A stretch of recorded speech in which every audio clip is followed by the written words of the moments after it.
ጌታቸው ረዳ ተመልከቱ። እኔ ይጸጽተኛል ትግሉ የመጣሁበት ትግል በጣም ይጸጽተኛል ይላል። ሪሊ እንደዛ ነው የሚባለው? እኔ በቃ እኔ ለእውነት ላመንኩበት ነገር ታግያለሁ። ማንስ ያምናል? አሁን እኮ አብይ አህመድ ከኔና ከጌታቸው ይልቅ እኔን የሚያምነኝ ይመስለኛል። ለምን? እኔ ጥንቅቅ ያለ አቋም ነው ያለኝ። ጥንቅቅ ያለ ከድሮ ከመጀመሪያ እስከ መጨረሻ ትግራይን ከወረደ በኋላ እስካሁን ድረስ ምንም የማይዋዥቅ ነገር አለ። ግንኙነታችን ይታወቃል። ጠላቴ ነው፣ ጠላቱ ነኝ። ምንም የሚደባበቅ ነገር የለውም። በግልጽ ነው። ግን ምን ግንኙነት የለንም። ትራንዛክሽናል የሆነ ግንኙነት የለንም። የሚያጣላን እኔ የሆነ አላረኩበት በግል ደረጃ ግል ጉዳይ የለንም። የሚያጣላን የሀገር ጉዳይ ነው፣ የህዝብ ጉዳይ ነው የሚያጣላን። ጌታቸው ጉዳይስ ጌታቸው ለምን እንደመጣበት ያውቃል ከኔ በላይ። እኔማ ምን ምላስ አለኝ? ምን አንደበት አለኝ? እኔ እንደ ጌታቸው አይነት እሱም እንደኔ እንተባተባል፣ አማርኛ እንተባተባል። አማርኛ አክቶስ ሳይሆን ናቹራሊ እንተባተባል። ግን አብይ አህመድ የገለጸበት አንደበት ማንም ፍጡር ኢትዮጵያዊ ፍጡር የገለጸው የለም። ማንም የገለጸው የለም። ይሄ ዶክመንት ነው ለኢትዮጵያ ቁጭ ብሎ ሁሉም ትውልድ እየተቀባበለው የሚጠቀምበት ነው። ጥሩ ዶክመንት ነው። አስቀምጦ ኢንሳይክሎፔዲያ አስቀምጦ ሄደ ጌታቸው። ዘሪል ጌታቸው እሱ ነው። ዘሪል ትግራዋይ እሱ ነው። ዘሪል ኢትዮጵያዊ ነበር እሱ ነው። ያ ቆላ ተንቤን ሆኖ ትግራይ ሆኖ ሲታገለው የነበረ ሲጠቀም የነበረ ከልቡ ያመነበት ፍርፋሪ የሆነ ትራንዛክሽናል ያልሆነ ገንዘብ ልስጥና እንደዚህ አድርገኝ ምናምን የሌለው ማለት የለም። እና እሱ ነው። አሁን ጌታቸው ለምን እንደሚደግፈው ያውቃል። እኔ የሆነ ነገር እኔ ደግፋለሁ። ጌታቸው ምንድነው መተዳደሪያ ምንድነው ብትሉት የድሮ ጓደኞችን በመስደብ ነው ደሞዝ የምቀበለው ነው የሚለው። ህወሓትን በማንቋሸሽ ነው። ቲዲኤፍን የሚያክል ሰራዊት ፍረስ እያልኩኝ መከላከያችንም አዳኛችን ነው እያልኩኝ ያልሆነውን የማያምንበትን ጌታቸው በህይወት እንዲኖር መስዋዕትነት እየከፈለ ህይወት እየከፈለ አካሉን እየጎደለ መቀለ ያደረሰውን ቲዲኤፍ ስበቃ ተበተን እያልኩኝ ከዛ ኢን ሪተርን ፕሮቴክሽን ይኖረኛል። ሸራተን ነው የሚያኖረኝ። የትም የፈለኩትን እበላለሁ፣ እጠጣለሁ፣ እዝናናለሁ። ከዛ በኋላ ህይወቴ እስከኖርኩ ድረስ እኖራለሁ።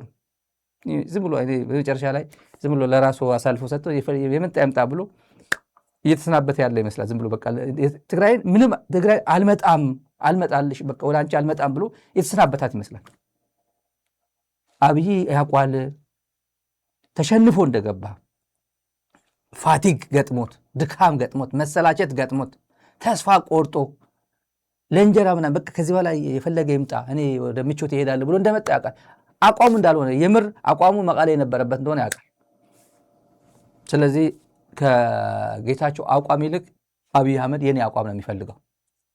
እኔ ቢያንስ ያቀኛል። ከኔ ምንም አይጠብቅም፣ ብለሲንግ አይጠብቅም በፍጹም። እና አሁን የቀሩት እነ ዘሪሁን ተሾመ ናቸው። ሌላ ዘሪሁን ተሾመ ምንድን ነው? ዘሪሁን ተሾመ ምንድን ነው ያለው? ትግራይን በእውነት ብቃቱ አሁን በዘሪሁን ተሾመ ቲፒኤልኤፍ ይገለጻል። ዘሪሁን ተሾመ ማን ነው ቢባል ዝም ብሎ ውዳቂ ነው። ዝም ብሎ ተራ ውዳቂ ነው። ዝንብ ማለት ነው። ዝንብ ቆሻሻ ላይ ታርፋለች፣ ወተት ላይም ታርፋለች። ጥብ ትላለች ወተት ላይ፣ ምን የመሰለ ወተት ላይ። ከዛ ሙሉ ወተቱ ይደፋል። መርዝ ነው። ጠላ ላይ ጧት ትላለች፣ ምን የመሰለ ጠላ ላይ ሙሉ ይደፋል። አንዳንዱ ደግሞ ትንሽ ነካ አድርጎ ሰልፍ ሲሆነውን ይጠጣዋል። ቆሻሻ ላይ ሽንት ቤት ላይም ታርፋለች። ሁሉም ጋር ማረፊያ አታውቅም። ዝንብ በፍጹም አታውቅም። ዘሪሁን ተሾመ ማለት እሱ ነው። ዝንብ ማለት ማረፊያ የማያውቅ ማለት ነው። ከፈለገ ቆሻሻ ላይ ከፈለገ ወተት ላይ የሚያርፍ ነው። ምን የመሰለ ስብዕና ካላቸው ሰዎች ጋር ይውል ነበር ይሄ ሰውዬ። ዘሪሁን ተሾመ መጽሐፍ ጻፈ ብሎ መለስ አንብቦልኛል መጽሐፍ ጽፏል። ታውቁታላችሁ። የሆነ በኢህአዴግ ጊዜ መለስ እኮ አነበበልኝ ብሎ ሲቦርቅ የነበረ ልጅ ሰው ነው። ሸራተን ቁጭ ብሎ እና አላሙዲን ጋር የነበረ ህይወት እናውቀዋለን። ነጌታቸው አሰፋ በመልኳቸው አውቀዋል እንዴ? እኔ እንደማንም ኢትዮጵያዊ እኮ ሲባል ፎቶግራፊ ይሄ ነው ይሄ አይደለም ብሎ የሆነ ኢሳት ሲያወጣው ነበር የሆነ ጊዜ ድሮ። በዛ ነው የማውቀው እኮ። ለዘሪሁን ግን ጓደኛው የቅርብ ጓደኛው መቀለ ሄዶ ጭምር አብሮት ሄድ ነበር። ከትግራይ ወረራ በፊት ያገኘው ነበር በልዩ ሁኔታ። የትግራይ ህዝብ ያውቋል፣ ጌታቸው አሰፋ አያውቀውም። ዘሪሁን ነው የሚያውቀው። በጣም ክሎዝ ፍሬንድስ እንዲመቸው ብሎ ዛሚ ኤፍኤም ክፈት፣ በዚህ ኤፍቲን የሚባል ጋዜጣ በዚህ ማን ስፖንሰር ያድርገው? ሜቴክ ማን ስፖንሰር ያድርገው? ትዕምት መቀለ ሆኑ። ትዕምት የነበሩ አካል ጉዳተኞች የትዕምት ታጋዮች እንኳን እንትን አያደርግም ነበር፣ ዊልቸር አይገዛም ነበር። አልፎ አልፎ እና ምናውቀው ታሪክ ነው የማወራው። ዛሚ ማን ስፖንሰር ያደርገው ነበር? ትዕምት ለምን ተብሎ በቃ ዝም ብሎ ፖለቲካል ሪዝን ነው እንጂ ዛሚ ኤፍኤም በጣም ተደማጭ ስለነበር አዲስ አበባ አይደለም። በጣም ተደማጭ ስለሆነ አይደለም፣ ፖለቲካል ሪዝን ነው፣ ኮኔክሽን ነው። ከዛ በኋላ ይሄ ሰውዬ ስለ ቲፒኤልኤፍ ሲያወራ ምን ሞራል አለው? እዚህ ዋሽንግተን ዲሲ እኔ በእውነት ድጋሚ ሲጋራ ለሰው እኮ አያፍርም። ደግሞ ሲጋራ ጥቼ እኮ ተንከራትቼ አውቃለሁ ዋሽንግተን ዲሲ ብሎ ለሰው ሲያወራ አያምም። ለሰው ምን ሆነ ነው? የሆነ ነገር ሰርተህ አትበላም ወይ? ኮንሰልተንሲ ትርጉም ምናምን ዝም ብለህ እውነት ነው 7-11 ወይም ነገር ላይ ሊቆም አይችልም። ጉልበቱ ላይ ሰራ ይችላል። 8 ሰዓት ላይ ቆም ይችላል። ግን ቢያንስ መጽሐፍ ይችላል። አንዳንድ ነገሮች ላይ መስራት ይችል ነበር። ሲጋራ የትግራይ ኮሚኒቲ ቁጭ አድርጎ እንደ ንጉሥ ሲንከባከበው የነበረው አንተ ትግራዊ ባትሆንም ለትግራዊ ድምፅ ሆናል እያለ ቴመች መጥቶ ደግሞ ለቅፈላ ነበር የሚመጣው። የትግራይ ህዝብ የትግራይ ሰራዊት ምናምን እያለ ማለት ህወሓት እያለ የፕሪንስፕል ድርጅት መሆኑ እየገለጸ አሁን ፕሪንስፕል የለው፣ ሀገር ፍቅር የለው፣ ስለ ሀገር ሉዓላዊነት የማይቆረቆር ስለ ኢትዮጵያ ህዝብ ጉዳይ ግድ የማይሰጠው ብልጽግና ደግፎ ቲፒኤልኤፍን እንትን ያደርጋል። ቲፒኤልኤፍ አይደለም እየሰደበ ያለ የድሮ ጓደኞቼ ይላቸዋል በእውነት እና ይሄ ሰውዬ ይዘው የቀረው ይህንን ነው። ምክንያቱም ማረጥን ማጋባት የመሰለ መጥፎ አባትነት የለም። ቢያንስ ልጆቻችንን ማሳደግ ባንችል በራሳቸው እንዲያድጉ ድሉን መፍቀድ ግን ጥሩ አባትነት እና ንቦቹ እኔ አሁን ዛሬ ላይ ኢንተርቪው ብዙ አልሰጥም። ኖት ቢኮዝ የምለው ስለሌለኝ እንዳልለው የምፈልግ ብዙ እውነት ስላለ ቢያንስ እንዳው መታጠፊያ መንገድ ካለ መመለሻ በሚል እና ግን ያሳዝናል። ንቦቹም ንግስቲቷም ሁሉም ሞተው ዛሬ እኔ የማውቀው ባዶ ቀፎ ነው ህወሓት ነኝ ብሎ የሚንቆራደደው። እሱም ደግሞ ማር መስራት አቁሞ ቀፎ ውስጥ የቀረውን እየላሰ ያለ አማኑኤል አሰፋ ምን አለ ትላንት? ማን ነው የሞተ ሬሳ ላይ ድንጋይ የሚወረውር? ቲፒኤልኤፍ ሞቷል ካላችሁ ለምንድን ነው ጊዜ ድንጋይ የምትወረውሩት አላቸው አይደል? ለዛ ቲፒኤልኤፍ ከሞተ ቲፒኤልኤፍ አሁን በዘሪሁን አንደበት ቲፒኤልኤፍ ነኝ እያለ የሚንጎራደደው የሞተ ቀፎ ነው ይላል። ይሄ እኮ ብዙ ተናገረው እኮ ጌታቸው ረዳ ማን የሚባለው እኮ ህወሓት እኮ ሞቷል ቀብረነዋል እኮ ይላል። ለምን ታዲያ ሰተት ብለህ ነው የማትገባው? ትግራይ ማለት ህወሓት የሚሉት ደብረጽዮን እንዳይመስላችሁ ቲዲኤፍን ነው። እኔ ስለሚገባኝ እኮ ነው። ህወሓት አንዳንዱ ይሄ የህወሓት ትግራይ ህወሓት እኮ ፖለቲካ ፓርቲው እኮ ነው የሚለው አይደለም። ለእነ አብይ አሕመድ ህወሓት ማለት ቲዲኤፍ ማለት ነው። ቲዲኤፍ ማለት ቋንቋ ስለሚከብዳቸው ቲዲኤፍ ማለት የምን ቲዲኤፍ ነው? ዲፌንስ የሚለው የምን ዲፌንስማ አገር ዲፌንስ ነው ያለው የኢትዮጵያ ዲፌንስ እንጂ የክልል ዲፌንስ የሚባል የለም ስለሚሉ ነው። ትግራይ ክልል ነች ካልክ ሁሉም እንደ ኢትዮጵያ ማየት ነው። እያያት ነው አላያሃትም። ስለዚህ ምንድን ነች? የራሱ ጉዳይ እሱ ራሱ የሆነ ስም ስጠው። እነ ዘሪሁን አሁን ንቧም ንቢቷም ምናምን ተረት የዳንኤል ክብረት በነላይ ጎንበስ ብሎ የሚያወራ እንዲህ ብሎ ነው የሚያወራ። እነዚህን ይዞ ቀረ ብልጽግና። የኢትዮጵያ ጀነራሎች አልቆልናል፣ እኛ ኢትዮጵያ መዳን ካለባት በጽምዶ ነው የምትድነው፣ ከዚህ በኋላ ጽምዶ መዘግየት የለበትም እያሉ እና የክረምት ጊዜና የሆድ የታመመ ሆድ አይታመንም፣ በማንኛውም ሰዓት እንደሚከዳ አይታወቅም። የክረምት ዝናብ ደግሞ መቼ እንደሚዘንብ አይታወቅም። ብራ ነው ብሎ ፀሐይ በርታለች አሁን ቀለል ብሏል ብሎ በ10 ደቂቃ ውስጥ ዝናብ ይመጣል። የታመመ ሆድም መቼ ጉዳዩ እንደሚጀምር አይታወቅም። አሁን ብልጽግና የገጠመው እሱ ነው። መቼ ነው ይሄ ነገር የሚፈነዳው? መቼ ነው ጉድ የምንሆነው? ትላንት ብቻችን አገኘናት፣ ሁላችን ተባብረን ትግራይ አገኘናት ብለን የገባ ነው። እነዚህ ሰዎች ደግሞ በኃይል ሁሉም የራሳቸው ከውዝ በኤርትራ በኩል የራሱ ኮዝ ይዞ መጣ፣ በትግራይ በኩል የራሱ ኮዝ መጣ። ይህ ፕሮፓጋንዳ ይመስለዋል እኮ። ለምንድን ነው ታዲያ ዘገየ እኮ ነገር ይላል። ሰርግ ቤት የሚሄዱ ይመስለዋል። አንዳንዱ እኮ ሰርግ ቤት የሚሄዱ ይመስለዋል። ጉዳይ እኮ ነው የያዙት፣ ጉዳይ ነው የያዙት እኮ። እና አንዳንዶቹ ደግሞ በቃ ጽምዶ ፈረሰ። ብልጽግና ደግሞ የሚያሸልከዋል። ለፓኪስታኑ አንድ ልጅ አለ የሚተነትን ልጅ ጽምዶ ፈረሰ ይላል። ለምን ጎንደር ፋኖ ይላል። ጎንደር ፋኖ ከጽምዶ አፈገፈገ ይላል። ንገረው፣ የአማራ ህዝብ ንገረው። እንደዛ ብለህ ነግሬሃለሁ። ትላንት እዚህ ሚዲያ ላይ የዲሲው ለማኝ ቀኝ ግራ ያለው ሰውዬ፣ እድሜ ልኩ በኮፈንድም የኖረ ሰውዬ የጎንደር ፋኖ ለመከፋፈል ማነው መሳፍንት ናቸው፣ ይሄ ትግራይን ጨብጣታለን ሰውዬ የሚሉት እነሱን ይዞ በቃ ወደ እነ ዘመን እንዳትሄድ፣ ጎንደር ከዚህ በላይ መንግስት አያገኝም፣ ከብልጽግና በላይ መንግስት አያገኝም። ደግሞ የእህታችሁ ባል እኮ ነው፣ የእህታችሁ መንግስት እኮ ነው፣ ደግፉት። የጎንደር ህዝብ እኮ መሬቱን ርሱን አስመልሰዋል፣ አብይ እኮ ያስመለሰልን።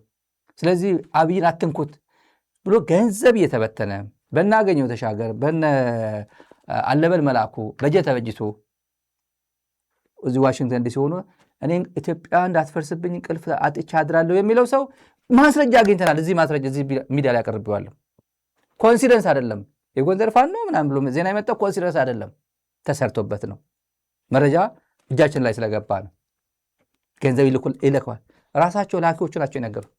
ብልጽግና አካባቢ ያሉት ለሆዳቸው ብልጽግና አካባቢ ግን ህሊናቸው ግን እዚህ አካባቢ መስራት አለብን ብሎ በቁም ነገር የሚያገኙ ሰዎች ናቸው የነገሩ። የዲሲው ለማኝ እሱ ኃላፊነት ተሰጥቶት አብይን እያገለገለ ብልጽግና እያገለገለ ብልጽግና እኔ ኢትዮጵያ ክዳኛለች ምናምን የሚለው ውሸቱን ነው፣ ሲቀጥፍ ነው። ሲምፓታይዝ እንዲያደርግ የአማራ ህዝብ ወይ ምስኪን እንዲባል ነው። የብልጽግና አገልጋይ ነው። ለማንኛውም የሱዳን ወታደራዊ እንቅስቃሴ እንንገራቸው። ብልጽግና ብዙ ጊዜ የምንሰማው ሰራዊት ወደ ሚሌ ሄደ፣ ወደ ቡሬ አካባቢ ሄደ፣ ወደ ቆቦ፣ አሁን በተለይ ደግሞ አስተላለፍ በቆቦ አካባቢ፣ ሰቆጣ፣ ጸለምቲ ወይ በሑመራ አካባቢ ምናምን ነው የምንሰማው። አሁን ሰራዊቱ ትልቁ ዜና አሁን ያለው ወደ አሶሳ ግንባር ሰራዊት እየሄደ ያለው ማን አመጣው? ማን የፈጠረው ግንባር ነው?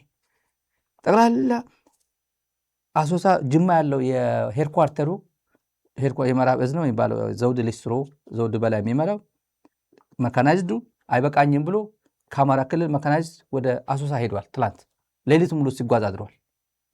መካናይዝድ ጅማ የነበረው ጅማ አካባቢ ወደ በደሌ ወደ መቱ አካባቢ የነበረው ሰራዊትም እለፍ ተብሎ ወደዛ እየሄደ ነው። ከፍተኛ ሰራዊት። ይሄ ብዛት ያለው መካናይዝድ ጦር በተለይ ደግሞ ከእግረኛ በላይ ፎከስ ያደረጉት መካናይዝድ ጦር ላይ ነው ወደ አሶሳ እንዲሄድ የተደረገው። አመጣጡ የመካናይዝድ ጦር ነው፣ የመካናይዝድ ውጊያ ነው። አርኤስኤፍ ተሸንፎ ተሰባብሮ የተወሰነው ወደ ደቡብ ሱዳን፣ ምክንያቱም ኩምሩክ ድንበር ላይ ስለሆነ ነው። የተወሰነው ወደ ደቡብ ሱዳን፣ የተወሰነው ወደ ኢትዮጵያ፣ የተወሰነው ወደ ቤንሻንጉል፣ የተወሰነው ወደ ጋምቤላ ሸሽቷል። ይሄ የገጠመው ችግር ወዴት? እነሱ ደግሞ እስካሉበት አርኤስኤፍ ካለበት ድረስ እንመጣለን ብሏል። የሱዳን በአረብኛ የተናገሩ አይኖ ይተረጉሙታል ብዬ አስባለሁ። አርኤስኤፍ አለበት የሚለው ቦታ ድረስ እንመጣለን ብሎታል። ስለዚህ ሰርገኛ መጣ፣ በርበሬ ቀንጥሱ፣ መካናይዝድ እለፍ ብሎ ወደ አሶሳ እያስጠጋ ነው፣ እየወሰደ ወደ ይሄ ሸርቆሌ ምናምን የሚባለው ቦታ ላይ ምሽግ እየቆፈረ ነው። ማን የፈጠረው ነው? ማን የፈጠረው ግንባር ነው? ብልጽግና ራሱ። ለማን ብሎ? ለዩኤኢ ምን ፈጥሮ እዚህ የአርኤስኤፍ ካምፕ ፈጥሮ አሶሳ ላይ ሌላ ግንባር ፈጠረ። መሀይም ነው፣ ወደል ድልብ መሀይም ነው ብልጽግና። የጂኦፖለቲክሱን ማንበብ አይችልም።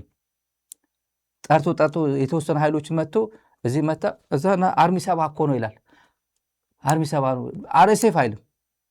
አርኤስኤፍ ተመታ አይልም ወይ የሱዳን ጦር እንደዚህ መታኝ አይልም። ቀደም ብዬ ያሳየኋችሁ ይሄ ድሮን ተመታብኝ አይልም። ዛሬ የተመታበት ድሮን ይሄ ዛሬ የወደቀው ድሮን ይሄ እንደምታዩት ነው።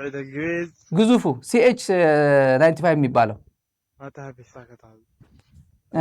ይሄ እንዴት እንደተመታ አየር ላይ ተመልከቱ። አየር ላይ ሲመታ ቀደም መግቢያ ላይ እንደነገርኳችሁ ካመለጣችሁ መሀል ላይ የገባችሁ ይሄ ማየት ይችላላችሁ እንዴት እንደመታው አየር ላይ በእንዲሁ ይሄን እየሆነ ያለው ይሄ ቀረብ ላሳልፍላችሁ። እንደዚህ እንደምታዩት ነው። ባይራክታር ነው የመታው። የቱርክ ባይራክታር የቻይናውን CH-95 ነው የመታው እንደምታዩት። እና ፋይናሊ እንደዚህ ተመቱበት ጸጥ ይላል። የወደቀው ነው ይሄ ተመቶ የወደቀው ግዙፍ የቻይና ስሪቱ CH-95 ነው። እና ይሄ የመጣበታለን ስለዚህ ጉዳይ በኢትዮጵያ ምድር ላይ ሆኖ ይፎክራል። ብልጽግና እንደምታውቁት ይፎክራል። የአርኤስኤፍ ዋና ጃንጃዊ ሚሊሻ ደግሞ የሱዳን ፍርድ ቤት ሞት ፍርድ ፈርዶበታል። የሞት ፍርድ በሌለበት አብሰንስ ነው እና አብሰንሻ ሱዳን ኮርት ሰንተንስ RSF ሊደር ሄሜቲ ቱ ዴዝ ነው የሚለው። ይሄ ተፈጻሚ እንዴት ነው የሚሆነው?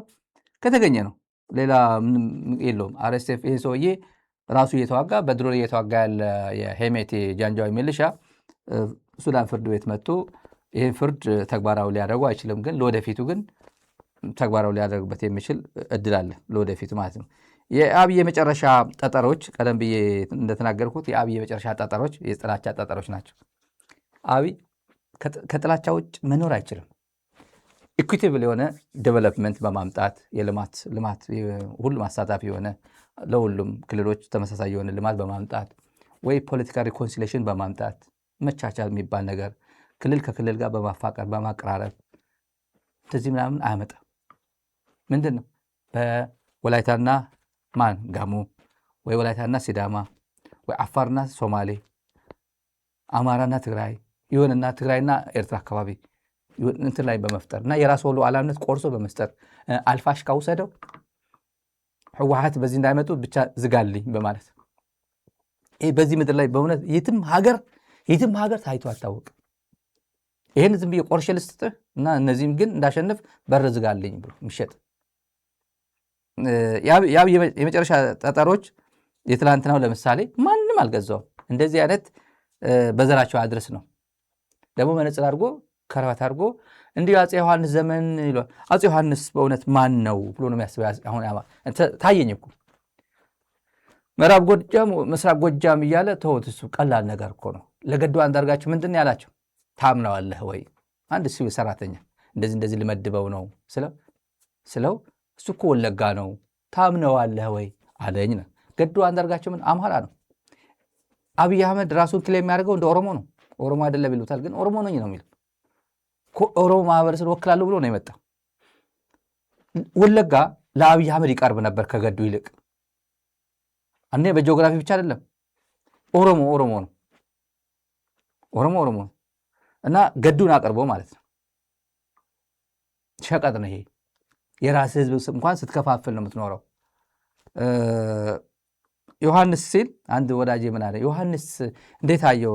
አማራ ጓደኛችን ነው እንደዛ ያለ ዮሐንስ እንዴ ያው የጎጃም ህዝብ ስለ ዮሐንስ ምን አፄ ዮሐንስ ምን ማን ነው? የዛሬ አንደኛ ትላንት ሐምሌ 5 ነው ታሪክ የሚያውቁት የልደታቸው ቀን ነው። ሐምሌ 5 ነው የተወለዱት ነው የሚባለው። አፄ ዮሐንስ ማለት አፄ ዮሐንስማ መተማ አንገታቸው ለኢትዮጵያ መተማ የሰጡ ነው የሚለው ታሪክ የሚያውቀው እሱ ነው። ሌላስ አፄ ዮሐንስ ከትግራይ ነው የነገሱት፣ ግን የኢትዮጵያ ኦፊሻል ቋንቋ አማርኛ ነው ብሎ ዲክሌር ያደረጉ ናቸው። ማንም ዲክሌር ያደረገው እሳቸው ናቸው። ዲክሌር ያደረጉት ቤተ መንግስት ገቡ፣ ንጉሠ ነገሥት ናቸው እና አማርኛ ነው ዲክሌር እንትን ያደረጉት። በየፍርድ ቤቱ ጭምር የፍርድ ቤት እንትን ጭምር አማርኛ እንዲሆን ያደረጉት እሳቸው ናቸው የሚባል እሱ በፍርድ ቤት ጭምር ኢቭን ትግራይ የሰማሁት እንደዚህ ሂስትሪ ያነበቡ ሰዎች የነገሩኝ ስም በፍርድ ቤት ጭምር ይሄ ፍርድ ቤት ቋንቋ ያደረጉት ጭምር እሳቸው ናቸው፣ በባህላዊ ፍርድ ቤትም ቢሆን ማለት ነው። እና ምን ይሰማል አሁን እኮ ምኒልክ እዝ ቴዎድሮስ እዝ ምናምን ክፍለ ጦር አማራ ክልል አማራ ህዝብ የፋኖ ኃይሎች ሰራዊታቸው ሲያደራጁ ክብር እየሰጡ ዲው ሪስፔክት እየሰጡ እንደየመጠናቸው ምናምን በቃ ሁሉም እንዲታወስ ምናቃቸው ማናቃቸው የበላይ ዘለቀ ጦር የምኒልክ እዝ የቴዎድሮስ እዝ ምናምን ይባሉና የዮሐንስ እዝ እንደማለት ይወስደዋል አለኝ።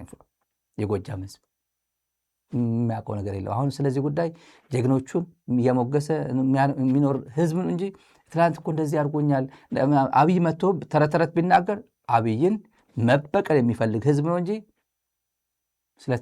ስለ ትግራይ ጉዳይ እንደዚህ ጥላቻ ይዤ እመጣለሁ ቢል ማንም ይገዛው የለም። ለማርኬቲንግ አይመችም። ይሄ ወቅቱ ስላልሆነ ይሄ ጥሩ ጊዜ ነበር ድሮ አባቴ ያለው አባቴ የቦሩ ሜዳ ታሪክ እሱ አይደለም የሚነግረን እኔ ጅማ ነው ተወልጄ ያደግኩት ወደኛ ሰፈር መጥተዋል አፄ ዮሐንስ ያባረሯቸው ወደኛ መጥቶ ተሰደዋል ብሎ ሲናገር ያ ጥሩ ጊዜ ነበር ጨብጨብ ያደርግ ነበር አጨበጨበ ደብረ ማርቆስ አላጨበጨበም እኮ አፄ ዮሐንስ ሲባል አጨበጨበ የሚያውቀው ታሪክ አለ አፄ ዮሐንስና ጣሊያንን እኩል አድርጎ በፓራላል በኢኳል እንትን ስታተስ ነው ያመጣቸው ሰውየው ዋጋ የለውም ለስልጣን ማንም ነገር ማድረግ እንደሚችል ግን አሳይቶናል ምንም ነገር መሰዋት እንደሚችል ልጆቹን ሚስቱን መሰዋት እንደሚችል ለስልጣን ሲባል አይተነዋል የሀገር ጠቅላይ ሚኒስትር ሆኖ አትከፋፈሉ ኢትዮጵያ ብላችሁ አማራ ደግሞ ጎንደር ጎጃም ካል ጎጃም ደግሞ ምስራቅ ጎጃምና ምዕራብ ጎጃም እያላችሁ ወደ ቤት ይገባል የእናቴ ልጅ አባቴ ልጅ ትባባላለህ እያለ ከዮሐንስ ብሎ ደግሞ ወደ ኋላ ይመጣል ማንም እውነት ይሄን ይህ ህዝብ በአፄ ዮሐንስ ጊዜ በነበረ ሁኔታ ምን እንደደረሰበት ያውቃል በጣሊያን ጊዜ ምን እንደደረሰበት ያውቃል ትግል ፍልሚያ ውጊያ ለእናንተ አዲስ ጉዳይ አይደለም አባቶቻችሁ አልፈውበታል በየዘመናቱ ግን ኪሳራ ሞት ድቀት እንጂ ጥቅም አልተገኘበትም እንግዲህ ይሄን እንዲህ ብሎ ቂቅ ብሎ ጥላቻ መንዛት ነው በስቤት አያውቅም እንዴ ዘመነ ካሴና የደብረ ጽዮን ወቅታዊ ሁኔታ የፍስሐ ማንጁስና የተፈራ ማሞ ወቅታዊ ሁኔታ የምር እኮ መደባበቅ ያስፈልጋል እንዴ ይሳት አያስፈልግም እኮ ተፈራ ማሞ ምንድን ያለው አብረናችሁ እንሰራለን ብለውናል አብረን እንሰራለን ነው ያለው እኮ በደንብ ነው ይመጣሉ በነገራችን ላይ አሁን ድምፀ ወያነና ትግራይ ቲቪ በቅርቡ ጠብቋቸው ሹክ ልበላችሁ ብዬ ነው ሹክ ልበላችሁ ሚሳኤሎች ይወረወራሉ ከድምፀ ወያነ ከትግራይ ቲቪ በሰሞኑ ይጀመራል ይወረወራሉ ብልጽግና ብቻው እዛ ሄዶ ይሄ ተጋሩ በሊታዎችን እየሰበሰበ የሚያስወረውሩ አይደለም ይሄ ሎ ክላስ ነው ይሄ ዝም ብሎ ፍርፋሪ ለቃሚ ነው ጫት ቤት እያያዘ ደግሞ ፍርፋሪ ለቃሚ ሁላ ጫት ቤት ሄዶ ይያዛሉ ሽሻ አዲስ አበባ ተቀምጦ ሽሻ ኖርማል ነው አሉ ግን ሄዶ እንዴ ቤት ገዝቶ ለምን አያጨሱም በተለይ እነዚህ ተጋሩ አክቲቪስቶች ነው የሚሉ ቤታቸው አያጨሱም ሱስ ካለበት ችግር የለውም ፓብሊክ ላይ ለክብራቸው እንኳን አይቆረቆሩም እና ሚዲያ ላይ ሲመጡ ደግሞ ግፋ የትግራይ ወጣት ተቆርቋሪ ይሆናሉ ማንም ፖሊስ መጥቶ አፍኖት እየወሰደው ከሽሻ ቤት አሁን ባክቱ ወደ ጉዳያችንና አብይ የተናገረው ሰምታችኋል አማራ ህዝብ አብይን ነው የሚሰማው ወይስ ተፈራ ማሞን ነው የሚሰማው ጥርጥር ለኮምፓሪዝን አይቀርም አብይ አገሪቱ ጠቅላይ ሚኒስትር ነው ግን ገዳይ ነው በየተራ አማራ ክልልን ያዋረደ አማራ ክልልን የገደለ አማራ ክልልን እኮ እያፈረስኩልህ ነው ብሎ ለራሱ ለታየ ደንደዓ የነገረው ነው እያፈረስኩልህ ነው እየሰባበርኩልህ ነው ያለው እና ተፈራ ማሞስ በስተርጅናው ማአት አገልግሎት የሰጠ ሰው 1983 ክፍለ ጦር መርቶ አዲስ አበባ ከገቡት የኢህዴን ታጋዮች አንዱ ነው ታውቃላችሁ ይሄን ክፍለ ጦር መሪ ሆኖ ነው አዲስ አበባ የገባው 4 ክፍለ ጦር ይዞ ገባ ኢህዴን አንደኛው ይሄ ነው ይዞት የገባው ሁለተኛው ተመስገን ይመስለኛል ይዞት የገባው ብርጋዴር ጀነራል ተመስገን ሆኖ መጨረሻ ላይ ሄደ ወደ ሑመራ አካባቢ እርሻ ምናምን ሄዶ ነበር እኔ ተፈራ ማሞ ይታወቃል አሁን ምን መርቶ እንደሚመጣ አዲስ አበባ ሰራዊትን መርቶ ነው የሚመጣው አፋብን የሚባለው ሰራዊትን ነው ይዞ የሚመጣው ያኔ አንድ ክፍለ ጦር ነው ይዞ የመጣው አሁን የአማራ ሰራዊትን ይመራል አብይ አህመድን አሳፍሮ እድሜ ልኩ ፌስቡክ ትዊተሩ ምናምን ዲአክቲቬት አድርጎ የሚኖርበት ተደብቆ የሚኖርበት አቡዳቢ ይፈጥርለታል መቼ ነው ታዲያ ይሄ እኮ ዝም ብሎ በቃ እኮ ምናምን ይሄ ይሆናል ነው ያወራን ያለ ነው አብይ ማንን ነው የሚያምነው ትንሽ እናወራ የአማራ ተቆርቋሪ አብይ ነው ወይስ ተፈራ ማሞ ነው ከበሻሻ መጥቶ ስለ ትግራይና አማራ ግንኙነት ያወራል ስለ ትግራይና አማራ ግንኙነት አብይ አህመድ የበሻሻው አብይ አህመድ ነው የሚያውቀው ወይስ ተፈራ ማሞ ነው የሚያውቀው አማራ የገጠመው ችግር አሁን አማራ ያለበት ሁኔታ ወቅታዊ ሁኔታ የአማራ ህዝብ አያውቀውም ዲያስፖራ አይገነዘብም አማራ እንዴት አድርጎ እንደተበደለ አማራ እንዴት አድርጎ እንደተቀጠቀጠ በድሮን አርቢትራሪ ዝም ብሎ እንደሚገድል ሴቶች እንደሚደፍር አታውቁም? ያ ዶክመንተሪ አታውቁትም? የእንግሊዝ እንትን ያወጣው ዶክመንተሪ ሰው መሆኔ ጸጸተኝ ለምን ተወለድኩ አልኩኝ ያለችው ወደ ደብረ ታቦር ያቺ ልጃገረድ የተሰራው ዶክመንተሪ እሱን በቃ ይከብዳቸዋል ማየት አይደል? ዝም ብሎ ቲክቶክ የአንድ ደቂቃ ቲክቶክ ለምደው ሰው የአንድ ደቂቃ ቲክቶክ ላፍላፍ አድርጎ ዘና ካለ ይደግሟል፣ ደገም ያደርጓል።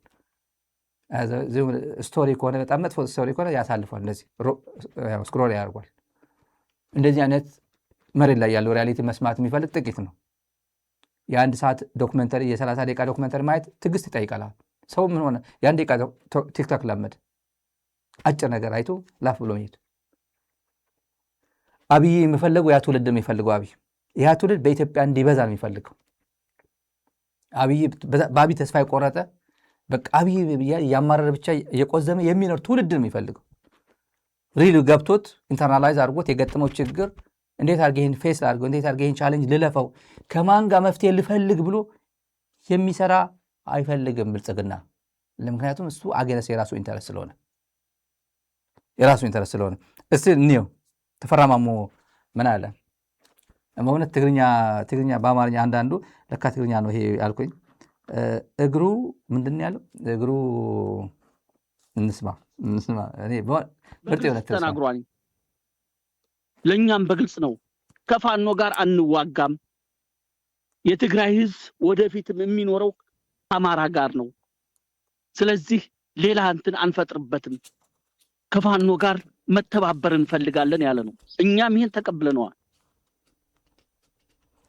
ሁለት ኃይል አለ። አንደኛው በዚህ ስታክስ እኛም አሁንም የአማራ ህዝብ ይሄን በደንብ መስማት አለ። ይሄ በደንብ ይሰማ ለብልጽግና ከይቅርታ ጋር እንደዚህ ብሎናል። ማን ነው ይሄ? ትዲኤፍ ነው። ማን ነው? ህወሓት ነው። አስረግጠው ነው የሚናገሩ ጀራሉ። በግልጽ ተናግሯል። ለእኛም በግልጽ ነው፣ ከፋኖ ጋር አንዋጋም።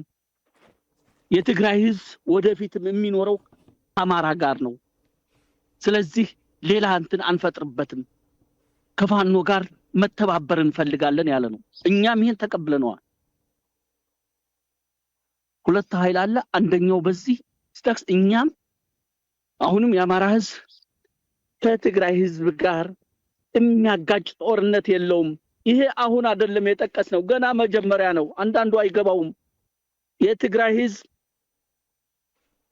እግሩ እስከሚነቃ ዓለምን ቢዞር ከአማራ በላይ ወዳጅ የለውም። የአማራም እንደዛው። እንግዲህ እግሩ እስከሚነቃ ነው። ትግርኛ ነው ይሄ። ቲፒካል ትግርኛ መንቃት ነው። እግሩ ነቂዑ ነው የሚባል። እግሩ እስከሚነቃ ድረስ ዓለምን ቢዞር ከአማራ በላይ ወዳጅ የለውም። አማራም እንዲሁ ነው። አብይ የሚለው አፄ ዮሐንስ ሲል የተፈራ ማሞ ንግግርና አብይ ንግግር ተመልከቱ። 4 ኪሎ የተቀመጠው ጥላቻ ይነዛል። ጫካ ድንጋይ ተንተርሶ የሚኖረው ጀነራል ተፈራ ማሞ ፍቅር፣ አንድነት ለህዝቡ እንደዚህ አይነት ትምህርት ያስተምራል። ከነ ብዙ ችግር እዛ ውስጥ ሆኖ ቆሎ እየበላ እንደዚህ አይነት ትምህርት ያስተምራል። 4 ኪሎ ደግሞ ቢሊየን እያፈሰሰ በጥላቻ መኖር የሚፈልገው ከጥላቻ ጉዳይ ሳንወጣ እንደነገርኳችሁ ጥላቻ በዚህ ሰዓት ብልጽግና አካባቢ ጥላቻ የሚናገር ካገኛችሁ ብልጽግና ካድሬ ነው። ማንም ያለ ብሔር ልዩነት ማለት ነው። እነዚህ ተጋሩ አሁን የጨለመባቸው እንደ ጅብ የጨለመባቸው አሉ፣ የነጋባቸው አሉ። አዲስ አበባ ምንድን ነው የምናደርገው? አሁን ጦርነት ከጀመረ አብይ ምን ብለን የምንዘግበው? መከላከያ አይዞ በርታ ብለን የምንዘግበው? ምክንያቱም ትናንት አፈሳ አለ፣ ትግራይ ሰራዊት ተበተን፣ ወደ አፋር ውጣ ሲሉት የነበር ሰዎች አዲስ አበባ ተቀምጠው ምን ይዘግበው? ደግሞ ገለልተኛ ነን እኮ እኛ እኮ ሊበራል እኮ ነን እኮ እኛ እኮ ፓርቲሳን እኮ አይደለን የሚለው ፓርቲሳን እኮ አይደለም እኔ ገለልተኛ ነኝ፣ ጋዜጠኛ ነኝ፣ ተንታኝ ሲል ነበር። ምን ብለህ ሪፖርት እንደምታደርግ ምን ብለህ እንደምትነትል እናያለን። ዛሬ እናያለን። ትግራይ እንደሆነች ትግራይ ነች ማለት እገሌ ወጣ እገሌ እንትን ነው ገባ ብሎ የስንት ሚሊዮን ህዝብ ክልል እኮ ነው። ስንት ሚሊዮን ብዙ ኤሊት ያለው እኮ ነው። ብዙ አይናገርም ሚዲያ ላይ ስለማይወጣ ነው እንጂ በጣም ብዙ ለትግራይ ብዙ መስዋዕትነት የከፈለና ለመክፈል ዝግጁ የሆነ እኮ ነው። ሚዲያ ላይ ይቀመጥ ሌላ የሚቀመጥ በሙሉ ግን ታሪክ የጣላቸው እነዚህ ዘ ሮንግ ሳይድ ኦፍ ሂስትሪ የቆሙ ናቸው። እነዚህ ትግራይ ለወደፊት የምትፋረዳቸው ቁጭ አርጋ ቆንጠጥ አርጋ ኖ ትላንት ጎድታችሁኛል፣ ግን ግባ ትግራዋይ ስለሆን ግባ ብላ ቆንጠጥ አድርገህ የምታስገባቸው እነሱ ከገቡ ነው። እነሱ የብልጽግና የኦህዴድ አፈቀላጤዎች ሆነው ትግራይ ላይ የዘመቱት ማለት ነው። ከዚህ ፕሮግራም በኋላ አንድ እንግዳ አለን ከመቀለ የምንጫወተው ጨዋታ አይኖረንበት ስለዚህ ጉዳይ በተለይ ስለ አዲስ አበባ ያለው ጉዳይ የአብይ በጥላቻ መኖር ጉዳይ ወደ የአስረስ ቃለ መጠይቅ ልውሰዳቸው። ወሳኝ የሚባል ስለ ጥላቻ አብይ ስለ ጥላቻ ጉዳይ ጎንደር ከአማራ ማጋጨት፣ ትግራይ ከአማራ በማጋጨት በኦርቶዶክስ መካከል ልዩነት መፍጠር፣ በሙስሊም መካከል ልዩነት መፍጠር፣ የፕሪቶሪያ ሰላም ስምምነት ተፈረመ ሲባል ይሄንን ተፈረመ ያለው በቃ እንምታ አማራ እንምታ ብሎ ወዲያው ከጦርነት ወደ ጦርነት ለመሸጋገር ቋምጦ የነበረ እጁ ላይ እንደ በጋ ቅቤ እጁ ላይ የቀለጠችበት ነው። እጁ ላይ ነው የቀለጠችው እንደ ቅቤ ቋምጦ ነበር። ምክንያቱም በቃ ይሄ የተበደለ ሰራዊት ነው፣ የተበደለ ህዝብ ነው።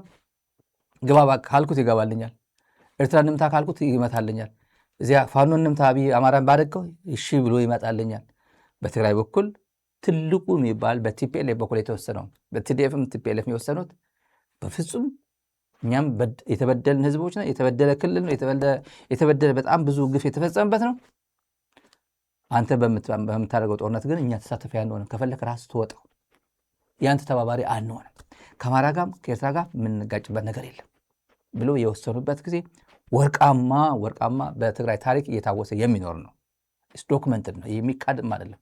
ራሳቸው ብልጽግናዎች ራሳቸው የሚያኮርፍበት እና ትግራይን አንቀን እንያዝ ብለው እንትን ያደርጉበት ነው። አሁን ምን ይላል ብልጽግና? የሰማሁት ነው ለኢንተርናሽናል ኮሚኒቲ ይላል እኔ አም ሬዲ ቱ ኮንሲድ ይላል። አም ሬዲ ቱ ኮንሲድ ኤክሰፕት በቃ የኢሹ ኦፍ ሶቨርኒቲ ጉዳይ ካልሆነ በስተቀር እኔ ቲፒኤልኤፍ አድርግ ያለኝ ለማድረግ ዝግጁ ነኝ ብሎ ለኢንተርናሽናል ኮሚኒቲ ያስወራል። እጅ ለመስጠት በቃ ምን መስጠት ያስፈልጓል? ምንድነው እጅ መስጠት ማለት? ኮንሲድ ምንድነው? ኮንሲድ ለኮንሴሽን ምንድነው ያለው? ትግራይ ከራሷ በላይ የሆነ የጠየቀችው ነገር ይኖራል? ትጠይቋለች። ትግራይ እስከዛሬ ድረስ አንቁ ሲያንገላታት የነበረ ሰውዬ ነው። ትግራይ ልገንጠል ካላለች በስተቀር ሁሉም ትግራይ ጠየቀችን አሟላሉ ይላቸዋል። ይሄ የተረጋገጠ ነው። ለኤምባሲዎች ሰዎች ምንድነው ነገር እኮ እየተበላሸብህ ነው፣ ሰውየው የገባህ ነው ወይ? ጌታ ነግሮኛል ነው የሚለው። እሱ እኮ ምን እንደሚሆነ አባቴ 3 ቢሊዮን ልስጥህ 3 ቢሊዮን ብር የሚሉ አሉ አይደል? በየቸርቹ ምናምን እነሱ ናቸው ጌታ የሚላቸው። በእነሱ ፓስተሮች ተማምኑ። እዩ ጩፋ የሚያድን ከሆነ እናየዋለን። ያንተ የአባት ነፍስ ወይ የዝናሽ የአባት ነፍስ የሚያድን ከሆነ እናየዋለን። የሚያድን እውነትን ነው የሚያድን። የምትሰራው ስራ እውነት ከሆነ ያድንሃል፣ ትድናለህ። አቅም ማለት የግል አቅም ጭምር ማለት ነው። እውነት ብቻ ሁሉ ያሸናፊ አይደል፣ አቅምን የሚያሸንፈው እንጂ ትግራይ እውነት አላት። ተደፍጥጣ ይሄ ሁላ ጊዜ ቆየች። ምክንያቱም አጠራቅሞ መጥቶ ነው ትግራይ ላይ ዘመተው። እውነት ቢኖራትም ትደፈጥጣለህ። እውነት ሁሌ አሸናፊ አይደለም ማለት ነው። ጉልበት ሲኖር እውነትን ትደፈጥጣለህ። እና የፕሪቶሪያ ጉዳይ አበላሽቶበታል። እንሂድ ወደሱ። አጭር በጣም ወሳኝ መልእክት ነው። ብልጽግና በዚህ ሂደት ላይ ይኸው አንድ ላይ ሊመጡ ነው የሚሉት አንድ ላይ ሊኖሩ ነው የሚለውን ጭምር የሚያካትት አይመስልህም? ወይስ አንድ መሆኑና ህዝቡ አለመዋጋቱና ህዝቡ ወደ ጠላትነት አለመሄዱ በዚህ ደረጃ የሚረብሸው ከምን ስነ ልቦና እና ከምን የፖለቲካ ግቡ ተነስቶ ይመስላል? አይተህ እንደሆነ ጠቅላይ ሚኒስትሩ በፓርላማ ባደረገው ንግግር ውስጥ በአንድ ክልል ውስጥ ህዝብ በሰላም መኖሩ ራሱ እንደሚያስገርመው እንደሚያስቆጨውም ጭምር በሚገልጽ ቶን ነው ሲናገር የነበረው። አማራ ክልል ከሚኖረው አማራ ይልቅ ኦሮሚያ ክልል የሚኖረው አማራ በሰላም እየኖረ ነው። ትግራይ ክልል ከሚኖረው ትግራይ ይልቅ ከትግራይ ውጭ ያለው ትግራይ በሰላም እየኖረ ነው በሚል ልክ ከአማራ ክልል ውጭ ያለ አማራ ውሎ ማደሩ እንዳስገረመውና እንዳስቆጨው በሚገልጽ መንገድ ሲናገር ነበር። ከዚህ በፊትም በይፋ ያለምንም መሸማቀቅና ሀፍረት ጎንደር ላይ ሎጅ ስለተሰራ ጎጃም ሰው አኮረፈኝ፣ ጎጃም ላይ ነገር ስለተሰራ የጎንደር ሰው የሚል ደግሞ ለመናገር እንኳን የሚያሳፍር አገላለጽ ሲናገር ነበር። በአንድ ህዝብ አንድ ቋንቋ በሚናገር ህዝብ መካከል እንኳን አይደለም የተለያየ ቋንቋ የተለያየ ባህል ባለው ህዝብ መካከል በአጠቃላይ በቃ መሰረቱ የስልጣን መሰረቱ ልዩነት ነው፣ ቀውስ ነው። ከዚህ በፊት በርካታ የኢትዮጵያን ክልል የሴኩሪቲ አፓራሰሶች ተጠቅሞ ከትግራይ ጋር ደም አፋሳሽ ጦርነት እንዳደረገ ይታወቃል። እሱን እንደጨረሰ አርበኛ ዘመነ ካሴን በንግግሩ እንደገለጸው በተለይ ከፕሪቶሪያ ማግስት የትግራይ ኃይሎችን አሰልፎ አማራውን ለመውጋት ከፍተኛ ጥረት አድርጓል። ይህን የሚፈልገው በነገራችን ላይ የጉልበት ብልጫ ለማግኘት ብቻ አይደለም። በአጠቃላይ የፖለቲካ ስብራት ለመፍጠር፣ ማህበራዊ ትስስሩን ለመሰባበር፣ በህዝብ መካከል የሚኖርን ማህበራዊ መስተጋብር ለአንዴና ለመጨረሻ ጊዜ ሰብሮ እሱ የሁሉም ብቸኛ አዳኝ እና አስታራቂ ሆኖ መታየት የሚፈልግ ነው። በቤተ ክህነት ውስጥ እንኳን በእስልምና እምነት ተቋማት፣ በፕሮቴስታንት እምነት ተቋማት ውስጥ ሲያደርግ የነበረው ሚና፣ ሲናገራቸው የነበረው ስቴጅ ሲገልጻቸው የነበሩትን ነገሮች መለስ ብሎ ማሰብ ይቻላል። በሁሉም ሂደቶቹ በባህሪ እንደ ግለሰብ እንኳን ስናነሳ እንደ ግለሰብ እንኳ ስናነሳው ነው አብይ እንደ መንግስትም እንደ መንግስት ተቋምም እንደ ፌዴራል መንግስት ጠቅላይ ሚኒስትርም አት ኢንዲቪጁዋል ሌቨል ያለው ፐርሶናሊቲ ጭምር በጥላቻ በማጣላት ነው መኖር የሚፈልገው። በማጣላት አባዱላ ገመዳና ለማ መገርሳን ያጣላባቸው የተጣሉበት መንገድ እኔ መጽሐፍ ይወጣዋል ለብቻው ታሪኩ ብቻ። አባ ለማም የክሮስ ቼክ የማድረግ ችግር አለበት የሰማሁት ነው። ብልጽግናዎች ራሳቸው ሲናገሩ ነው። ቁጭ ብሎ ኢንዶርስ ያደረጉት ጠቅላይ ሚኒስትር ይሆናል ብሎ ኦፒዲዮ ኢንዶርስ ያደረገው አባዱላን ነው። የምታውቁት ታሪክ ነው ይሄ። አባዱላ ኢንዶርስ ተደርጎ ለማም ኢንዶርስ አደረገው። ድሪባ ኩማም የአዲስ አበባ ከንቲባ የነበረውም ኢንዶርስ አደረገው። ግርማ ብሩም ከአሜሪካ መጥቶ ከዋሽንግተን ዲሲ ኤምባሲ መጥቶ እሱም ኢንዶርስ አደረገው። ከዛ በኋላ አብይ መሀል ላይ ቀረ። የሚታወቅ ነገር የለም። አብይ መፈናፈኛ አጣው። ከዛ የአዲስ አበባ ከንቲባ የነበረው ድሪባ ኩማ ደግሞ በጣም ነው የሚጠላው፣ በጣም ነው የሚንቀው አብይን። ውጣ እያለ ነው የሚያስወጣው። መጨረሻ ላይ ማንን ማስወጣት ጀመረ? ማንን ማጣላት ጀመረ? ሊቀመንበር ነው ኦልሬዲ። ለማ ሊቀመንበር ነው ኦልሬዲ በዛን ሰዓት የኦፒዲዮ ሊቀመንበር ነው። እና ይሄ ደግሞ ኢንዶርስ የተደረገው ደግሞ አባዱላ ነው ለጠቅላይ ሚኒስትርነት። ከዛ ሁለት ማጣላት ጀመረ። ለማ ምን ይሏል? አባዱላ እኮ እንደዚህ ይላል። ተላላኪ ማነው? ሽመልስ አብዲሳ ነው። ሽመልስ አብዲሳ ይልኳል፣ አብይ ነው የሚልከው። ከዛ ሽመልስ አባዱላ እንደዚህ ይልሃል፣ አባዱላ እንደዚህ ይጠላሃል፣ እገለዋለሁ ይልሃል ይለው። አብይ ነው ይሄን የሚያደርገው። መጨረሻ ላይ 6 ወር ነው ወደ መጨረሻ 3 ወር ምናምን ለይቶ እንደዚህ አድርጎ ብቻ ቸርችና ከሌላ በስተቀር ሌላ ቦታ እንደማይሄድ አደረገው ለይቶ። ያቺ ያንበረከከችው አንበርካ እኔ አንተ ትታየኛለህ፣ አንተ ጠቅላይ ሚኒስትር ስትሆን ይታየኛል ያለችው እኮ ኦልሬዲ የተወሰነ ጉዳይ ነው። ያኔ አባዱላ ኢንዶርስድ ነው ኦልሬዲ። ጠቅላይ ሚኒስትር ስትሆን ይታየኛል ያለችው አብይ እንትናን አስቀምጣ ነው። እዛ ላይ ለማ መገርሳ አለ፣ እዛ ላይ ሊቀመንበር ነው ኦፒዲዮ ይዞት ሄዱ። ሴትዮዋንም ነግሯት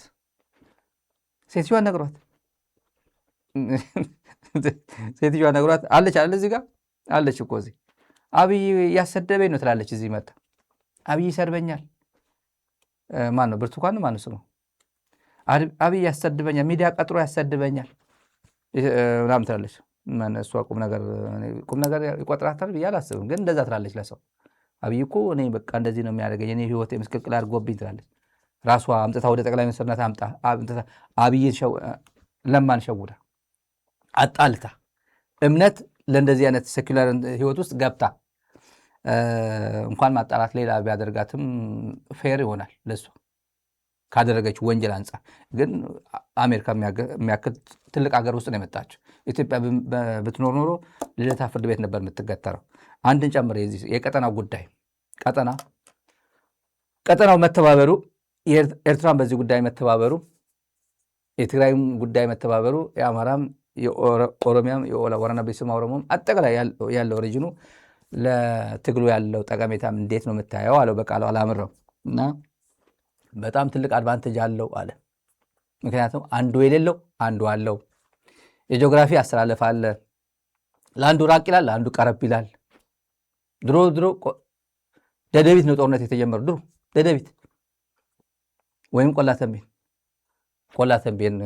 ከቆላተንቤን የተነሱት እኮ አይደል? ከቆላተንቤን የተነሱት ዋናው ዩዥዋሊ ቆላተንቤን የሚባለው የተለያየ ቦታ ቢሆን ቆላተንቤን ነው። በጣም ሂስትሪ ያለው ባለውለታም ነው ለትግራይ ታሪክ፣ ለትግራይ ትግል አጠቃላይ ህዝቡም ጂኦግራፊውም በሙሉ አጠቃላይ እንትኑ ቶፖግራፊው ጭምር እና የነገረን ኤርትራ ያለው እኛ የሌለን፣ እኛ ያለን ኤርትራ ያለው፣ ትግራይ ያለው እኛ የሌለን፣ እኛ የለን ትግራይ ያለው፣ ሁሉም ተመጋጋቢ የሆነ ነገር አላቸው፣ ይጠቃቀማሉ አለ። ምንድን ያላቸው? እያንዳንዱ አሁን ኦዲት ማድረግ ነው። ኦዲት ማድረግ የት ነው ያለው? ኤርትራ ምን አለው? ድሮን አለው፣ ጸረ ድሮን አለው። ዛሬ የተመታው ትልቁ የድሮን ይሄ ድሮን ዛሬ የተመታ ነው። ዛሬ የተመታ ነው።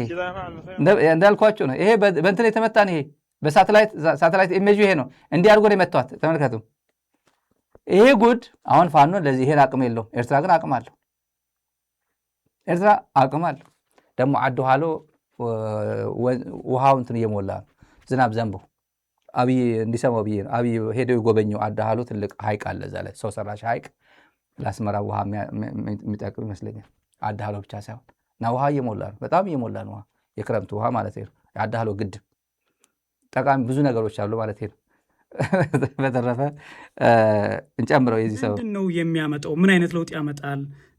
ለማንስ ምን አይነት አድቫንቴጅ አለው? ለማንስ ነው መርዶ ሊሆን የሚችለው ጉዳይ? ለአድቫንቴጁ ለሁላችንም ነው።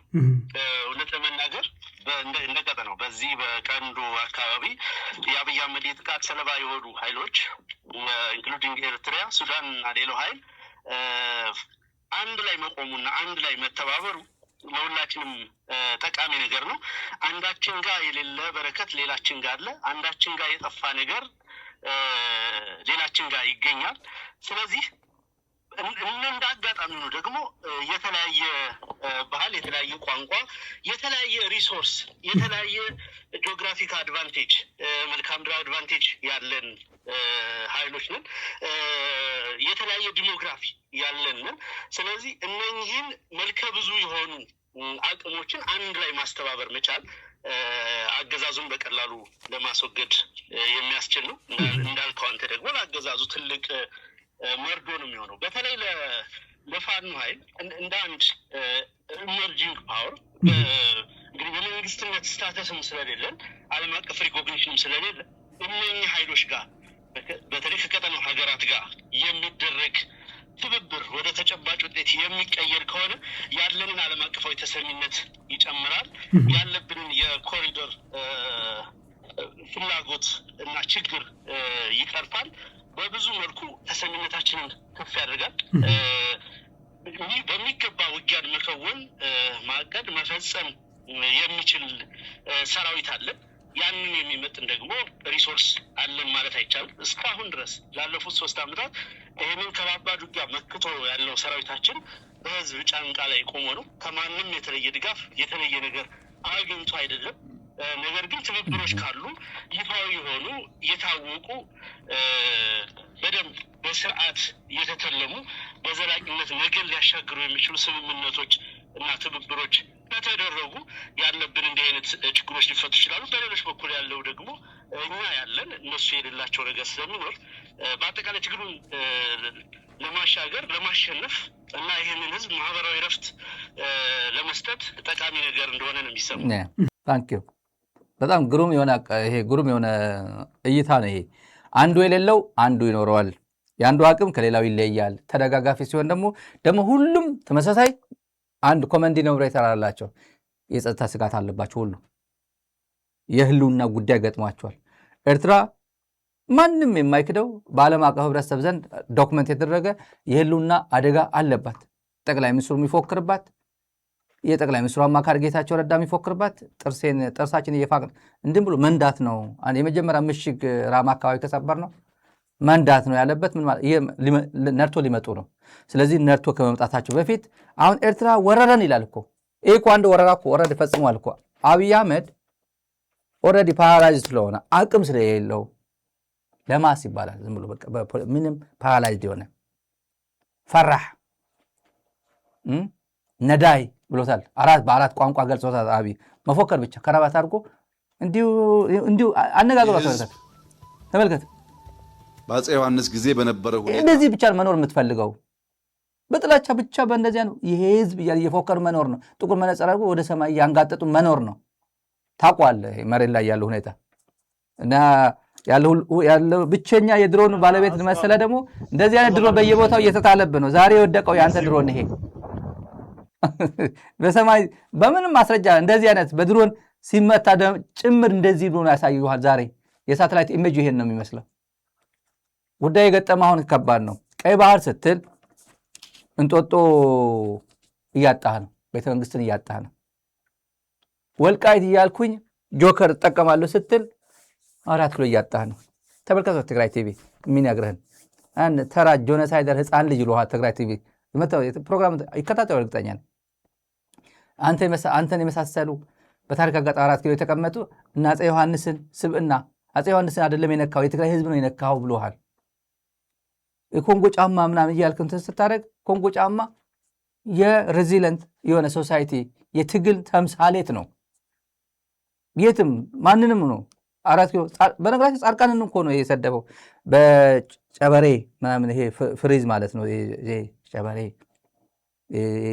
ቅማል ምናምን እያለው ጻድቃን ነው የሰደበው እኮ አጠገቡ ያለው ጻድቃን ኮንጎ ጫማ ነበር የሚያደርገው። ኮንጎ ጫማ እኮ ማዕከላዊ ኮሚቴ ነበር የሚያደርጉት። ታራታጋይ መጀመሪያ ብርቅ ነው ወይ ባዶ እግር ነው ወይ ሰአኒ የሚባል ነው ምንድነው በራባሶ ነበር የሚያደርገው። ኮንጎ ጫማማ የደራ ነው ማዕከላዊ ኮሚቴ ምናምን ከሆኑ ብቻ ነው። መለስ ነበረው በራባሶ ነበር የሚያደርገው ድሮ።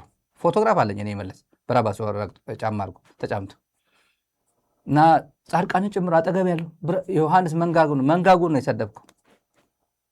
ክብር ነው አልኩህ እኮ ዝም ብሎ ለደብረጽዮን ወይ ለምግበ የሰደብክ መስሎሃል። እሱ አይደለም። ከሳሕል ጀምሮ ሳሕል የኮንጎ ጫማ ማምረቻ ነበራቸው። ሽዳ ማምረቻ ነበረው። ሻዕቢያ ፋብሪካ ነበራቸው። እነሱ ፋብሪካ የመድኃኒት ፋብሪካ ነበራቸው። ጫማ የሚያመርቱበትም ነበራቸው። ሳሕል ከተማ ትልቅ ከተማ ነው። 24 ሰዓት መብራት የነበረው ከተማ ነው ሳሕል። የሚያውቁ ባጫ ለበሌን ጠይቁት። 24 ሰዓት መብራት ነበረው። ሞርከኛውን እዚህ ማለት የሚያውቁ ታሪክ ነው የማወራው እኮ። እና ቁም ነገር ስላለው ነው ፋብሪካ ያቋቋሙበት ለታጋይ ነው። እና ጫማ ደግሞ ግዙፍ ጫማ አድርገህ ያው ሰልፍ ስትማረክ ደግሞ አያምርም። ወደ ጉዳያቸው ወደ ሌላ ጉዳይ የዛሬ ዮናስ አዳይ ኢትዮጵያ ቴሌቪዥን መጣ። ዮናስ አዳይ የምክክር ኮሚሽን አሁን የመጨረሻ ጨርሰናል፣ እፎ የምንልበት ጊዜ ደርሰናል። 4 ዓመት ሙሉ የለፈንበት ነው። 4 ዓመት ሙሉ የሞጠመጠበት የበላበት ቅርጥፍጥፍ አድርጎ የኢትዮጵያ ገንዘብ የበላበት ነው። አዲስ አበባ ዩኒቨርሲቲ መምህራን የአዲስ አበባ ዩኒቨርሲቲ መምህራን ስንት ነው ደሞዛቸው? 13,000 ሌክቸረር መደበኛ ሌክቸረር 13 ተቆራርጦ የሚደርሳቸው 13 14 15 ፕሮፌሰር የአዲስ አበባ ዩኒቨርሲቲ አንጋፋ የሚባሉ ፕሮፌሰሮቻችን የድሮ አስተማሪዎቻችን ላይ የነበሩ ደሞዝ ስንት ነው ብዬ ዋሉ። አንድ ፕሮፌሰራችን እዚህ መጥቶ ባለፈ እና $120 አለኝ። $120 ካልኩሌት አድርጓት ነው ተቆራርጣ የምትመጣ እጁ ላይ ራሱ የነገር $120 ነች በብር 180 ምናምን አይደል አሁን ያለው አለኝ። መጣ ተቆራርጣ ወደ $120 ነው የምትደርሰኝ አለ። ይሄ ፕሮፌሰር ነው። $120 ለጫታሞቹ አዲስ አበባ ላሉት አክቲቪስቶች ለአንድ ቀን አትሆንም። አንድ ቀን አትሆንም። ይሄ ለምግብ ምናምን ብቻ አትሆንም። ጨርጨር ስጋ ቤት ሄደው 5,000 ብር ነው አይደል? ጨርጨር 1 ኪሎ ስጋ ስንት? ባለፈው ሄዶ የነገረኝ ጓደኛዬ ነው 4,500 እስከ 5,000 ነው 1 ኪሎ ስጋ ጨርጨር የሚባለውና ሌላው ይሄ ቪአይፒ የሚባለው እና ሁሌ ሙሉ ነው። ግን ሙሉ የሚሆኑት ተመሳሳይ ወንበር ተመሳሳይ ሰዎች ናቸው። ዛሬም ነገም ከተጎዳ እነሱ ሰዎች ናቸው፣ ጥቂቶች ናቸው። ቦታው ይሞሉታል። 5,000 ብር 1 ኪሎ ስጋ ይበላል ጨርጨር ሄዱ። የአዲስ አበባ ዩኒቨርሲቲ ፕሮፌሰር ስንት ጊዜ ይሄዳል ማለት ነው? 4 ጊዜ ይሄዳል። አምቦ ውሃ እንኳን ሳይጨምር ማለት ነው። ለቆራጩ ለስጋ ቆራጩ እንኳን ቲፕ ሳይሰጥ፣ ቲፕ ካልሰጠ ደግሞ ጅማት ነው የሚሰጠው፣ ጥሩ ስጋ ይሰጠው። ሪያሊቲውን ማውራ ይሄ የሚካድ አይደለም። ዮናስ አዳይ ሀገራዊ ምክክሩ ገብቶ የአብይ አህመድ በዚህ ግድሜ በእውነት እኔ እኮ ጌታ ይወደኛል እንጂ በዚህ ጊዜ የጠቅላይ ሚኒስትር አማካሪ ሆኜ መምጣቴ እኮ ለእኔ እኮ መታደል ነው ይላል ዮናስ አዳይ። እንደዛ ነው አይኤልኤስ ከአይኤልኤስ የእንግሊዝኛ አስተማሪነት መጥቶ ፒስ ኤንድ ሴኩሪቲ መጥቶ አስተማሪ ሆኖ ከዛ የሀገር ወሳኝ ሆኖ በዚህ በኩል ሲመጣ ማለት ነው። ለአብይ አህመድ ፒኤችዲ ስለሰጠ ነው። ፒኤችዲ እንካ ብሎ የሰጠው ነው። እንካ የሌሎቹን ተማሪዎች ፒኤችዲ ወረቀት ፓብሊክሊ ይገኛል። ኬኔዲ ብትሄዱ፣ አዲስ አበባ ዩኒቨርሲቲ እዛው ዲፓርትመንት ላይ ብትሄዱ ታገኙታላችሁ ወረቀታቸው። ኦንላይን አክሰስብል ነው። የአብይ አህመድ ለምን ደበቅከው በሉት ዮናስ አዳይን ነገ ጠዋት ሂሳብ ትከፍላታለች። አዲስ አበባ ዩኒቨርሲቲ የአብይ አህመድ ፒኤችዲን ትቀመዋለህ ነገ ጠዋት። እኔ አይደለም ቀማው፣ አዲስ አበባ ዩኒቨርሲቲ ግን ይቀማል ነገ ጠዋት። በህገ ወጥ ስለሰጣችሁት ነው። አዲስ አበባ ዩኒቨርሲቲ እኔ ይሄ ዝም ብዬ አይደለም ማውራ። ቁጭ ብሎ ማን የሰጠው እስቲ ይታይ ተብሎ ኢንዲፔንደንት ላይ ታይቶ ይሰጠዋል። ወይ ይቀማል ወይ ይሰጠዋል። 60% ፕላጃሪዝም ነው። የተጠና ነው። ይሄ የውጭ እንትኖች ያጠኑት ነው። ዶክመንቱ ተገኝቶ ያጠምተውታል። ከዛ ደብቀውታል። የለም ማንም ሰው አክሰስ ያደረገው። ይሄ ምን ይላል? 8 አጀንዳ ሰጥተናል ይላል።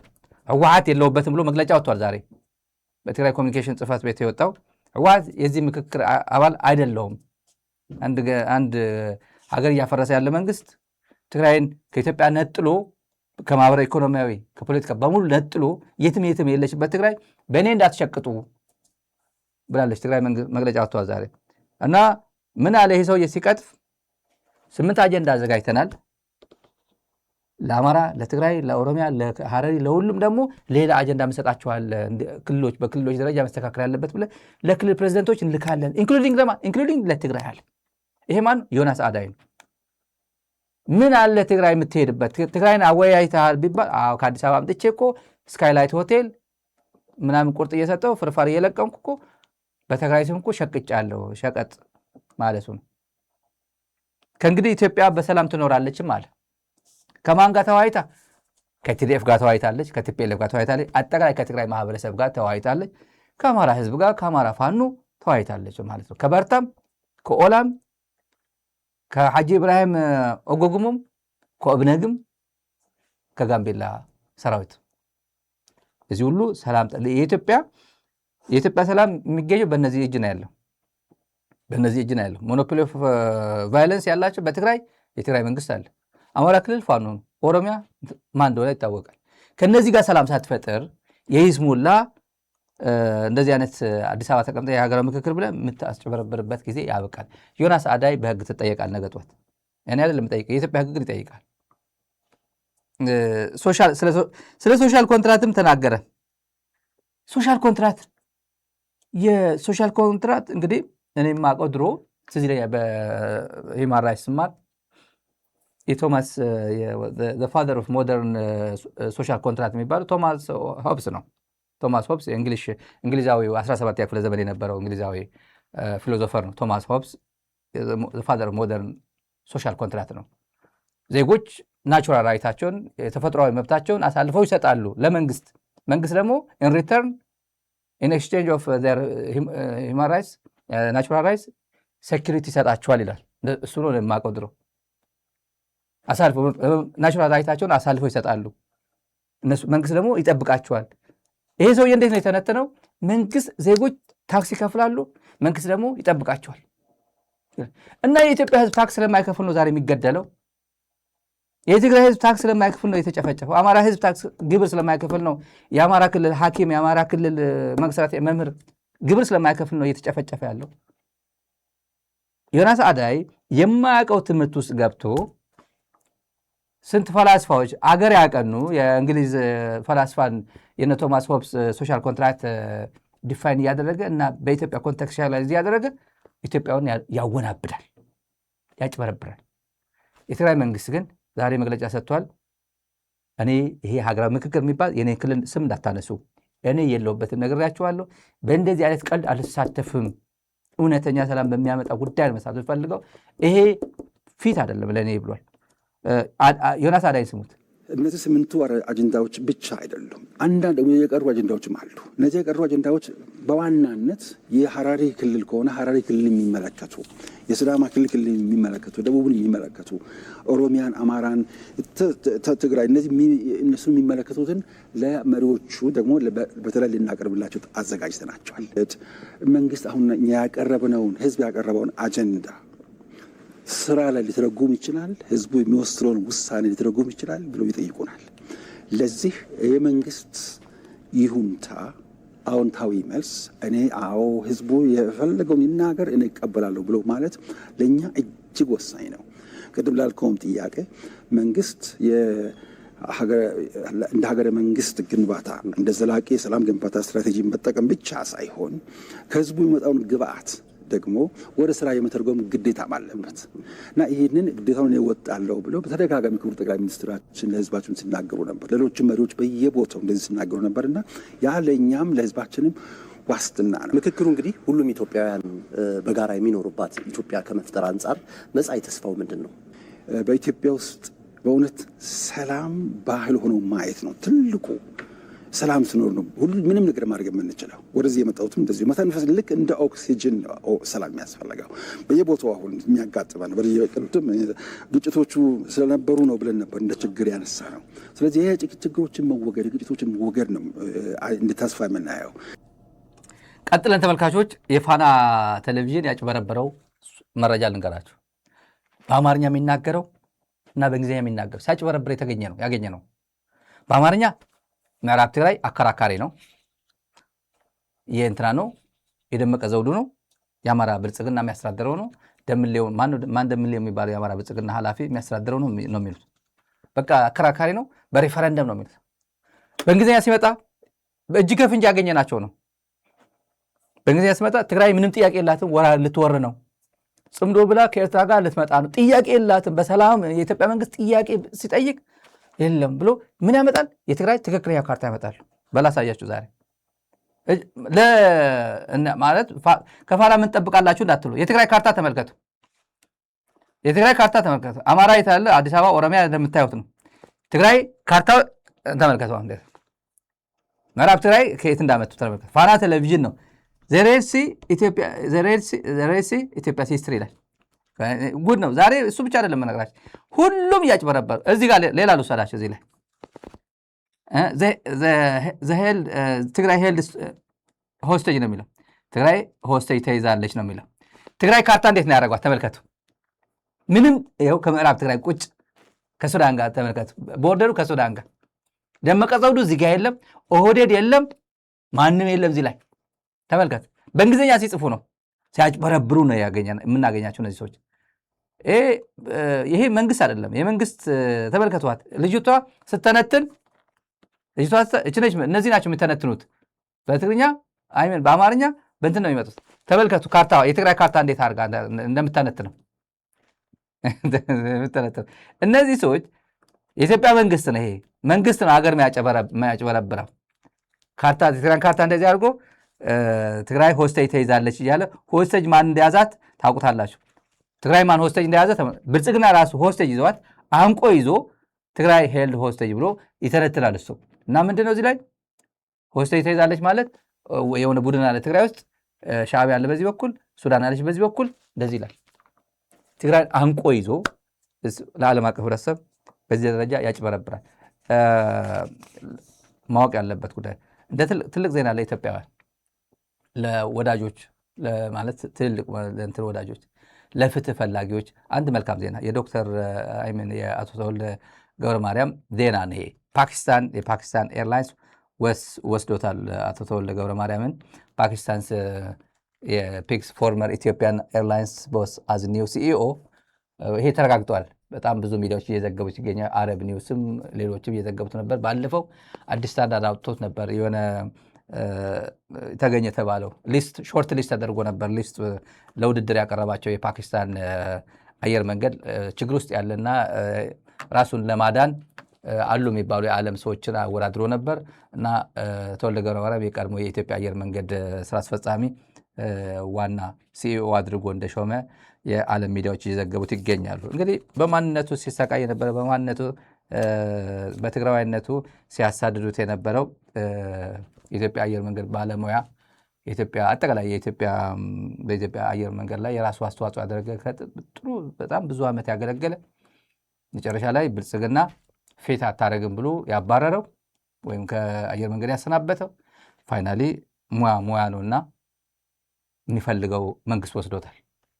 ለኢትዮጵያ ሲለፋ ቆይቶ አሁን በዚህ ጊዜ ወደ ፓኪስታን ሄደ ማለት ነው። ብልጽግና ነው ይሄ። አብይ አህመድ አሊ የሚመራት ኢትዮጵያ ነች። ኦህዴድ የሚያስተዳድረው ኢትዮጵያ ነው። ዞሮ ዞሮ ኢትዮጵያ ወደ ነበረችበት ስትመለስ ኢትዮጵያ ምድር ላይ ወይ ትግራይ የሚያስተዳድረው ወይ ትግራይ አየር መንገድ ነው ወይ ኢትዮጵያ አየር መንገድ ነው። ግን ዞሮ ዞሮ ወደ ሀገሩ እንደሚመለስ ጥርጥር የለውም አንድ ቀን። ተመልካቾቻችን ከዚህ ፕሮግራም ቀጥሎ በትግርኛ ፕሮግራም ቀጥታ እንግዳ ይኖረናል። ከትግራይ ውይይት እናደርጋለን። ሰሞነኛ የብልጽግና ጉዳዮች እንቃኛለን። አብራችሁን ቆዩ ለማለት ፈልጋለሁ። ወደኋላ አካባቢ እንድትከታተሉ ጋብዛለሁ። በተረፈ ፕሮግራማችን በዚህ እንቋጫለን። ለነበረን ጊዜ እጅግ አመሰግናለሁ። መርጣችሁ ዛራ ሚዲያ ለምትከታተሉ ተመልካቾቻችን ምስጋናችን ላቅ ያለ ነው። ሳብስክራይብ አድርጋችሁ ትወጡ።